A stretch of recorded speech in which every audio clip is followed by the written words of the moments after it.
Once upon a time, in a lush, green meadow filled with whispering grasses and colorful wildflowers, lived a little turtle named Sheldon. Now, Sheldon was just like any other turtle in many ways. He had a strong, patterned shell that was his cozy home, and he loved munching on sweet, juicy berries. But in one very important way, Sheldon was different. While his turtle friends were content with their slow, steady pace, Sheldon had a big, secret dream. He wanted to run. He would watch the rabbits darting through the fields, their white tails flashing like little flags. He'd see the squirrels scrambling up trees in the blink of an eye. Even the field mice seemed to zip past him like tiny, furry race cars. Oh, if only I could feel the wind rush past my face like that, Sheldon would sigh to himself, tucking his head sadly into his shell. His friends didn't quite understand. Why would you want to run, Sheldon? His best friend, a wise old turtle named Franklin, would ask. We have everything we need right here. The sun is warm, the clover is sweet, and our shells keep us safe. Slow and steady is the turtle way, but Sheldon couldn't shake the feeling. The desire to move fast was a little engine buzzing inside his heart. One sunny morning, Sheldon decided he couldn't just dream anymore. He had to try. He found a lawn, straight path, and took a deep breath. Okay, he whispered. Ready, set, go. He pushed off with all his might, pumping his short, sturdy legs as fast as they could possibly go. He strained and he puffed, his little face turning red with effort. From an outsider's perspective, he was moving just a tiny bit faster than his usual crawl, but to Sheldon, it felt like he was flying. For a few moments, he was so proud, but then, a flash of brown fur zipped past him. It was Ricky the rabbit. Hi, Sheldon. Bye, Sheldon, Ricky called out, barely slowing down. In a heartbeat, Ricky was a tiny dot in the distance. Sheldon stopped, his heart sinking like a stone in a pond. All that effort, and he was still the slowest one in the middle. His dream felt silly and impossible. Just as a tear was about to roll down his cheek, he heard a gentle voice. That was quite an impressive burst of speed. It was Franklin, who had been watching from under a large fern. I've never seen a turtle try so hard. Sheldon just shook his head. It's no use, Franklin. I'll never be fast. I'm just a slow, clumsy turtle.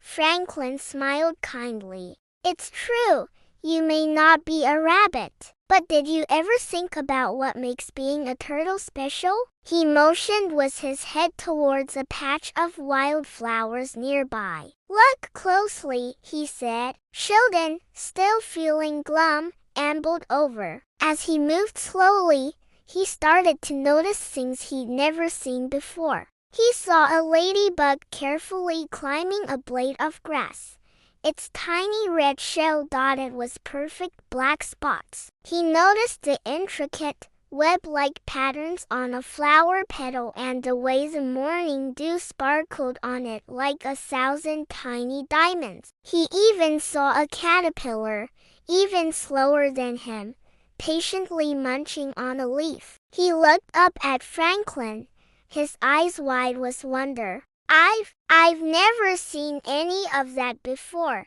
Sheldon admitted. Franklin nodded. When you're always rushing, you miss the small wonders. Our slowness isn't a weakness, Sheldon. It's a gift. It allows us to see the beauty in the world that everyone else rushes right past. Suddenly, Sheldon's perspective began to shift. He thought about how he always knew where the sweetest strawberries grew because he had time to sniff them out. He remembered how he could listen to the full song of a cricket, from start to finish, without getting distracted. His slow pace allowed him to experience the world in a deep and meaningful way. Just then, a commotion erupted at the far end of the meadow. Ricky the rabbit came sprinting back, looking panicked. "Help! My little brother is lost. He was chasing a butterfly and now I couldn't find him anywhere near the old oak tree." Ricky was so frantic he was running in circles,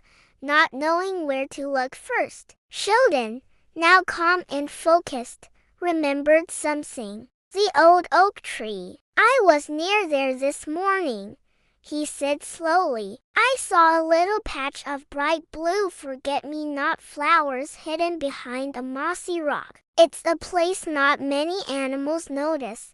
Because he had been moving so slowly, the image was perfectly clear in his mind. Ricky stopped his frantic pacing. "Blue flowers? I didn't see any flowers," he exclaimed. "Show me," he pleaded. So, Sheldon led the way. It wasn't a run, but a steady, purposeful walk. He didn't rush. He guided Ricky along the path he remembered, pointing out the turn at the crooked branch and the dip beside the mushroom patch. And there, nestled behind the mossy rock, surrounded by the beautiful blue flowers, was Ricky's little brother, fast asleep. He had tired himself out and found a perfect, hidden spot for a nap. Ricky was overjoyed and gave Sheldon the biggest, most grateful hug. "Sheldon, you're a hero. I was moving so fast, I would have run past him a dozen times and never seen him. Your slow and steady eyes saved the day." From that day on, Sheldon still enjoyed a good burst of speed now and then, just for the fun of it. But he no longer wished he was a rabbit. He understood that his own pace had its own unique power. He was Sheldon the turtle, the one who could find lost bunnies, who could appreciate the sparkle of dew on a flower, and who knew that sometimes the best way to see the world is to take your time. He learned that you don't have to be the fastest to be a winner, and that true strength comes from embracing exactly who you are. Thanks for watching our story today. We hope it reminded you that everyone has their own special talents. If you enjoyed it, please give us a thumbs up, and don't forget to subscribe for more adventures. See you next time.